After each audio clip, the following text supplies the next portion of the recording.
And for some reason, that doesn't really transfer to leadership, and people think they should just know it. Well, you don't know leadership really any better than you know how to play basketball, or you know how to play guitar if you haven't trained it. So resources like this, whether it's books, whether it's podcasts, where it's coming to events like this, where you start to learn leadership from different sources, that's how you're gonna get better, and that's how you're gonna be able to grow your team.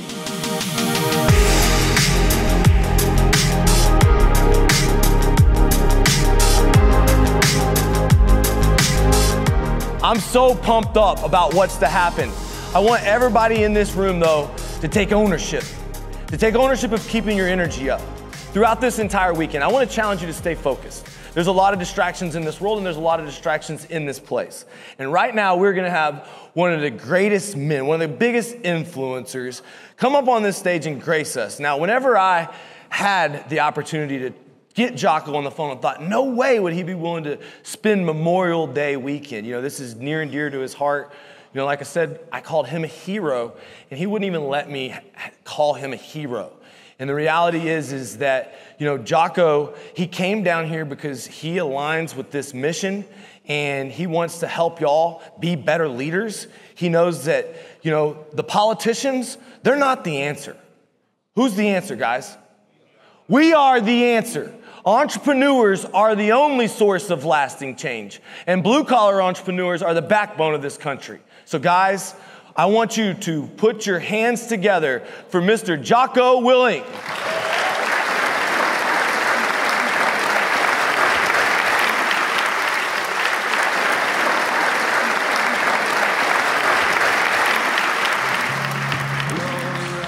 Man, I feel like I need to get off the stage. There you go, man. So much energy. I could just feel it from over here, man. Right on. How was your flight? Late. That's how my flight was. But I'm here, and I'm ready to rock and roll, so. Great. Great. Well, we are incredibly excited to have you. I've never been at a live event with you. I have a ton of questions. You know, growing a big team, a lot of these guys have challenges because they know that when they grow their team, they're going to create new problems. And so a lot of them, they instead of growth, they just think, let's do the same thing. Let's just stay where we're at, and they find that struggle. What do you do for someone who's good, who's kind of stuck in the same spot? What's your usual advice for those guys? Yeah, so I think one of the most important things to realize when you're in that situation, when you're starting to grow, is leadership is not something that you're just born with. You don't just come out of the womb and you know how to lead. It doesn't work that way. Leadership is actually a skill. It's a skill that you can learn. It's a skill that there's tactics and there's techniques and there's little moves that you can do. It's like learning to play basketball. It's like learning to play guitar. What sports did you play growing up? Basketball. Okay, so if I'd never played basketball before and you and I played one-on-one, who would win? Me. Absolutely, 100%, right? I would have to learn how to dribble, right? You could actually teach me how to dribble. You could teach me how to hit a jump shot.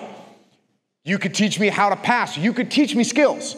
And for some reason, that makes sense to everybody. Everybody knows that if you played basketball and I don't, you'd beat me. And that if you took time to teach me, I could learn how to do it better. And for some reason, that doesn't really transfer to leadership, and people think they should just know it. Well, you don't know leadership really any better than you know how to play basketball, or you know how to play guitar if you haven't trained it. So resources like this, whether it's books, whether it's podcasts, where it's coming to events like this, where you start to learn leadership from different sources, that's how you're gonna get better, and that's how you're gonna be able to grow your team. And this is not an uncommon problem. One of the whole reasons that I'm kind of doing what I'm doing today is because when I was coming up in the SEAL teams, there was no leadership training. And I know that sounds crazy, but there was no leadership training. That means the old-time SEALs thought the same thing about leadership that I just said. They thought, oh, well, the guys will know how to lead. It's just a natural skill, and it's not. And one of the first discussions I had with one of my senior leaders, I said, hey, sir, do you know what Hamburger University is? And he looked at me, he goes, no idea. I said, Hamburger University is a school that McDonald's sends their managers to. And it's a 6-month school up in Schaumburg, Illinois.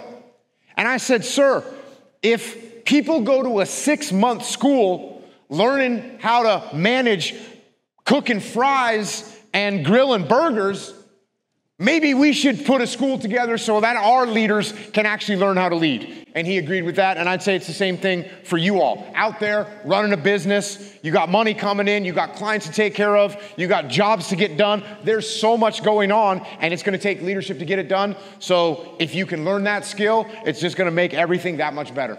Now, we had a great conversation, and I said, what was the toughest decision you made? And I think it frames, where we're at right now. You told me, what would you say? I mean, the toughest decision that I've made,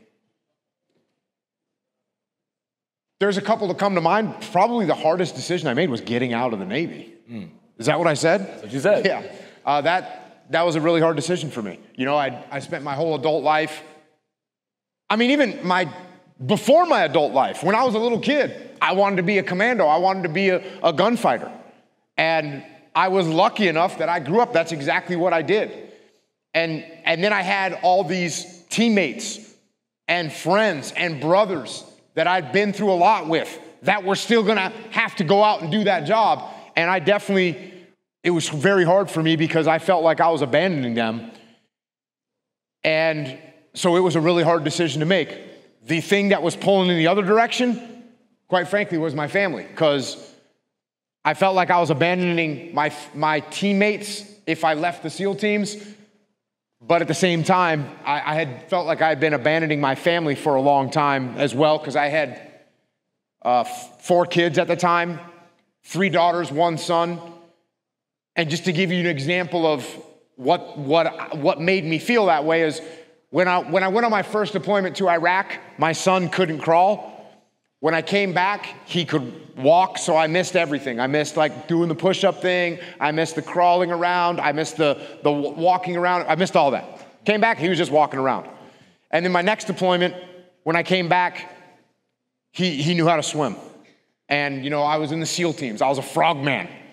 And some other person had taught my son how to swim.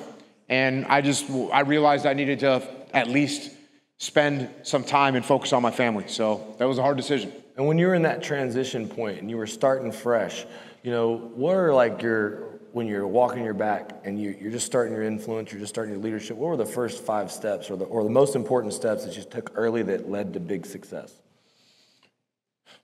I think one of the most important things that you can do is, I'll talk about being humble tomorrow. You got to be humble. And one of the key components of being humble, one of the key results of being humble is that you actually listen, You listen to other people. You listen to other ideas. You listen to clients. You listen to the market. Because there's some people that they don't listen. They don't listen to anybody else. They don't listen to their peers. It's great. You got a bunch of different people from different companies here. In theory, you're all competitors, right? But even if you're my competitor and I see you doing something smart, I might come and ask you about it because I want to learn from you. And there's a lot of people that don't do that. So for me, when I started all these businesses, I didn't start them saying, well, my leadership company. I didn't start my leadership company saying, everyone wants to hear me talk about leadership. I didn't think that. I thought, hey, it seems like it was one company that started, came to me and said, hey, can you talk to us about leadership? And I said, okay. I talked to them about leadership. When I got done, some other people wanted me to talk about leadership. And I said, okay, I'll talk to you as well. And I listened to the feedback. The feedback was people wanted me to come and talk to them about leadership. Eventually, they wanted me to write about leadership. They wanted me to podcast about leadership. But I did all that based on the demand signal I was getting. I have a clothing company, right? I didn't start off by making, an entire wardrobe in clothing. I didn't start off by buying a bunch of factories and hiring a bunch of people. No, we started off making jiu-jitsu clothes, a small market. Turns out people wanted jiu-jitsu clothes, and turns out they wanted them made in America, which we were doing and no one else was doing. And then, yeah.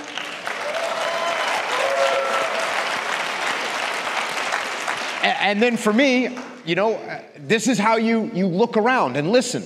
Look, we were making jiu-jitsu clothes. I know you do jiu-jitsu, but not everyone does jiu-jitsu. And I was sitting in the airport one time, and I'm just watching people and looking around, and I see like a person in a pair of jeans walks by, and then another guy in a pair of jeans walks by, and then a girl in a pair of jeans walks by. And pretty much half the people in the airport are wearing jeans, myself included. And I called up my business partner and I said, hey man, how many people do you actually know that do jiu-jitsu? That you actually know? And he says, and he's a jiu-jitsu black belt, world-class competitor. He says, maybe like 30 or 40? And I go, okay, how many people do you know that make jeans or that wear jeans? And he said, everybody. And I said, why don't we start making some jeans, bro? So we started making jeans, yeah. We started making jeans and I just came from North Carolina where we have a new factory and it's 160,000 square feet. We're gonna make 1 million pairs of jeans a year. So there's a demand signal. My point in all that is, as you're starting a business, you've got to pay attention to the feedback that you're getting. And what is it that the customer wants? What is it that the market needs? What are your peers doing that you're not doing? What's working for them that you're not trying? And if you stay humble and you listen and you pay attention and you pay attention to the feedback that you're getting, that will drive you to a better place. Now here's the hard part. The hard part of this is there's sometimes where you got to be stubborn, right? There's sometimes where you got to say, look, I know I can make this happen. I got to make some adjustments, but I got to hang on. I got to hang in there. And so you got to find that balance between when the world is giving you some resistance that's going to make you better and when the world is giving you resistance that's telling you, hey, this is not the right direction to go. You've got to be open to that feedback and pay attention to it. And so you've got laws of combat. You're going to go through them. But what do you think the biggest mistake that business owners or entrepreneurs make with leadership? What do you think out of all those laws, what biggest mistake that you see? I think the biggest mistake that leaders make with leadership is the vision that they have of what a leader is. So there's like a stereotypical vision of what a leader is. Oh, the leader's the person that stands up. The leader's the person that tells everyone what to do. The leader's the person that comes up with a plan and then dictates the plan to the team. The leader's the one that yells and screams and is the boss. And that's what we have in our minds of what a leader's supposed to be like.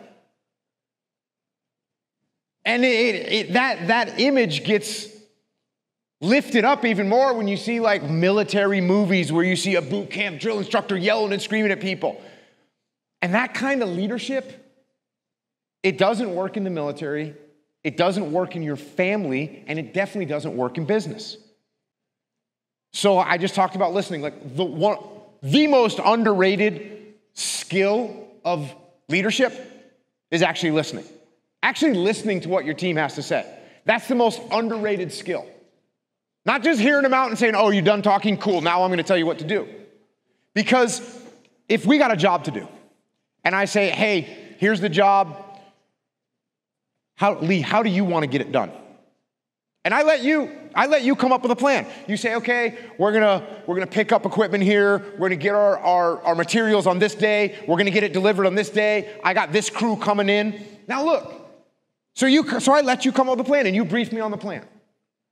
Now let's say you've been roofing and you've been running your crew for 6 months, but I've been doing it for, how long you been doing it for?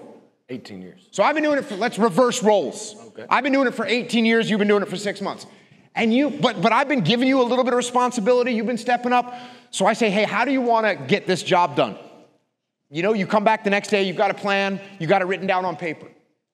You show me the plan, when you're gonna pick up materials, what crew you're using, how you're gonna get the job done. I look at the plan. Now, what are the chances that I've been doing it for 18 years, what are the chances that I would have a better plan than you? What are the chances? High probability. High probability, right?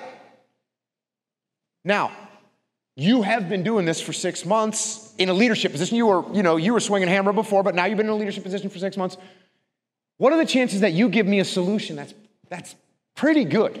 Like an 80% solution. What are the chances of that? Pretty significant. You could, 70% of get a good answer. You're probably gonna give me 70, 80% good solution. Now, if I have that vision in my mind of the kind of leader that barks orders. I go, hey, that idea is stupid. You should pick up materials at this time. You should bring these 2 other guys on your crew. I can bark at you and impose a plan on you. And then whose plan are you executing? Mine.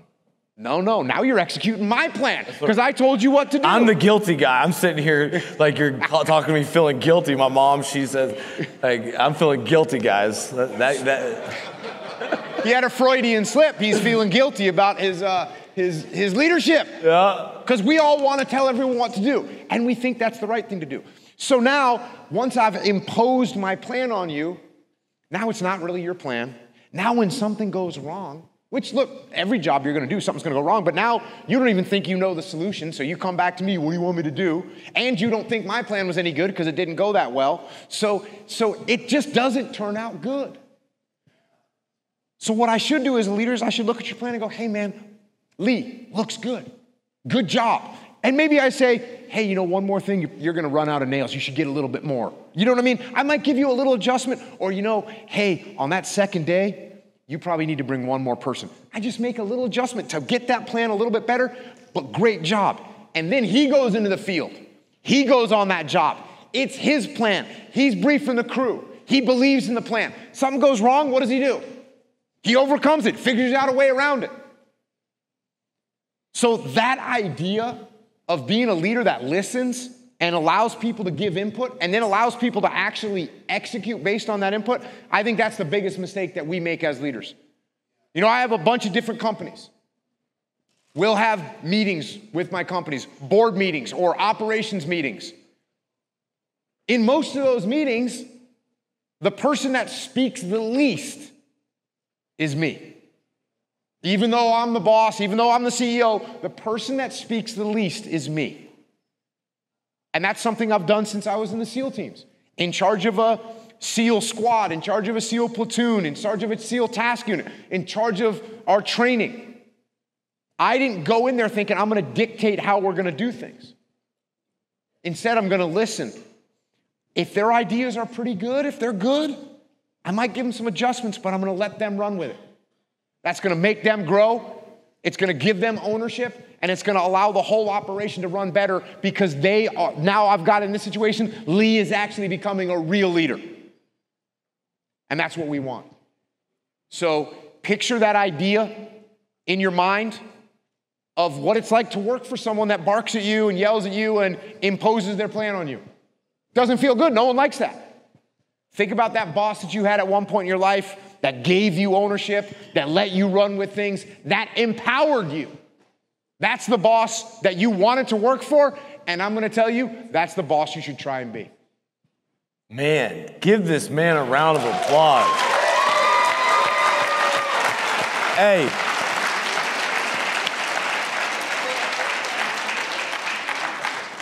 Y'all see why this is the #1 leadership expert in the world? Yes, sir.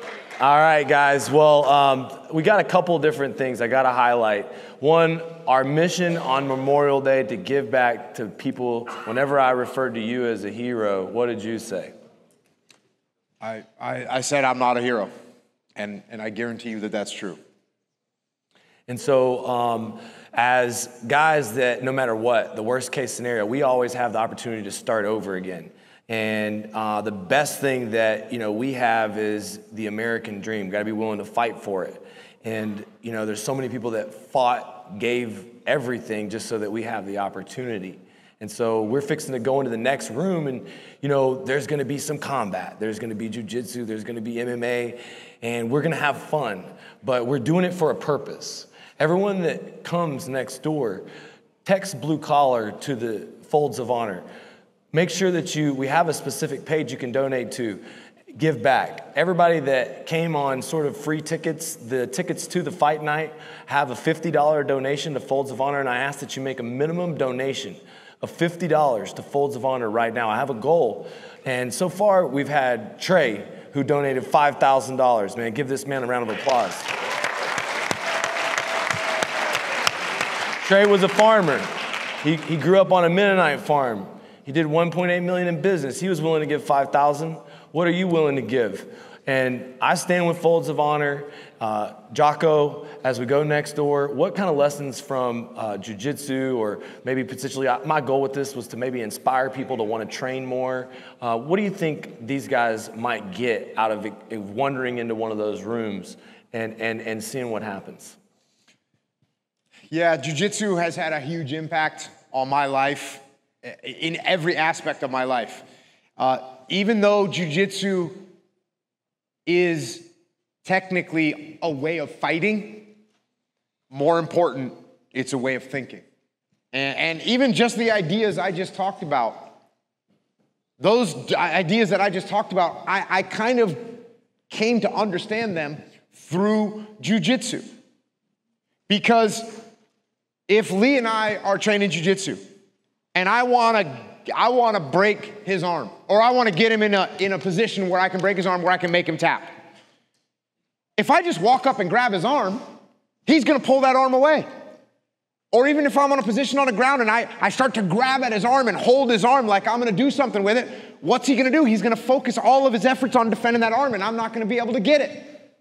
So going directly at him and going directly at the target, even though it seems like the smart thing to do, it actually doesn't work.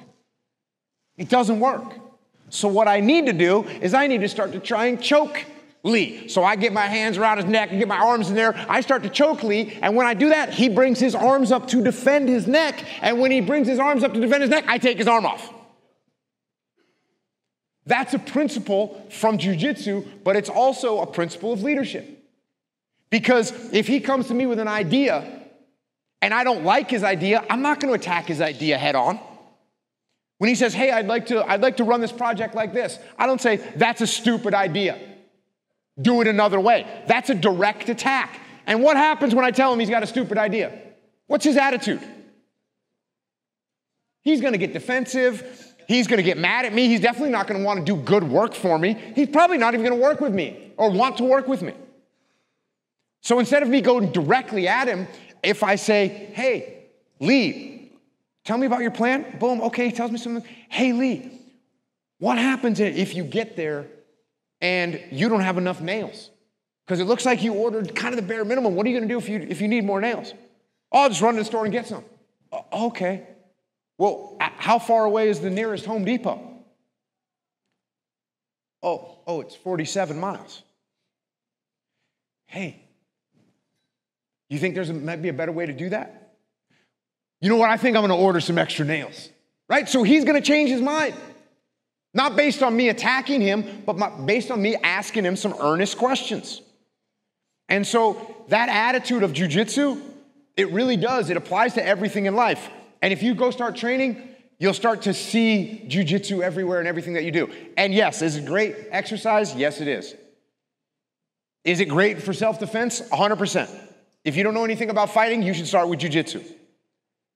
You should start with jiu-jitsu. And if you want to hear the whole philosophy behind that, I'll be more than happy to tell you. You can go watch any of my YouTube videos where I talk about it. But it'll help you physically. It'll help you with your defense, which, by the way, when you know how to defend yourself, you have more confidence in yourself. But most important, like I said, it'll teach you how to think. It'll teach you how to be humble. If you don't know jiu-jitsu and you go walk on that mat, somebody that's half your size can tap you out. And so you have to be humble. Then you have to open your mind to try and learn, which is the same thing we have to do in life. Anytime we think we know everything, that's when we're making a mistake. Anytime I look at Lee and what he's doing with his company, and I say, oh, you know what? I know better than him.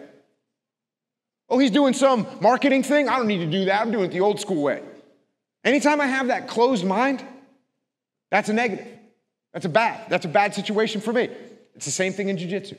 So yeah, absolutely. If you get the opportunity and you can go train some jiu-jitsu, go get on that mat a few times a week, it'll help you in every aspect of your life, 100%. All right, guys, look, we're fixing to get into it. We're fixing to go raise some money. We're fixing to watch some cage fights. I want to bring a couple of things. You said train with people half your size. These two little juniors here got your book, The Warrior Kid. Come up, little two warrior kids. This one right here is my son, Harlan. And both of these guys are in jiu-jitsu. Come on up, guys. Come, photographer man, come help me with some pictures. Anybody? Where's the picture man? All right. This guy right here has read your book all the way cover to cover. He's in the process of reading the book. Here, y'all sit over here. We'll get you in the seats. Jocko can stand. You sit right here, and Junior, you sit right here. Ask Mr. Jocko a question. You wanted to ask him a question. So what did you want to ask Mr. Jocko? How hard was it to be a Navy SEAL? He said, how hard was it to be a Navy SEAL? Yeah, so that's a question that people ask a lot. And the bottom line is, look, going in the SEAL teams,